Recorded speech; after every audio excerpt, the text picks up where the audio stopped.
BBM non-subsidi Pertalite yang sebelumnya langka di SPBU di Palembang kini mulai tersedia. Di SPBU Kilometer 7 Palembang, Pertalite tersedia pada Kamis kemarin, setelah sehari sebelumnya sempat kosong. Namun biosolar belum tersedia di SPBU ini. Pengusaha SPBU mengakui permintaan Pertalite dan solar mengalami peningkatan dalam beberapa hari terakhir. Stok sempat habis belum dapat segera diperbarui, karena menunggu jadwal distribusi dari depo Pertamina.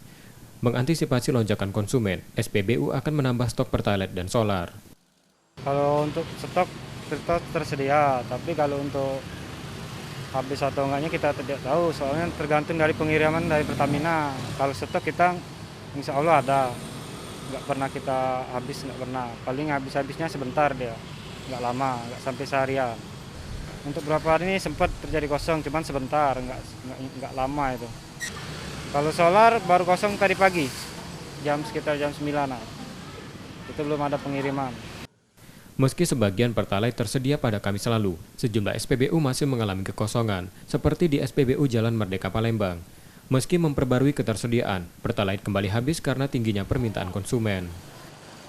M. Rizky Nurmizan, Kompas TV, Palembang, Sumatera Selatan.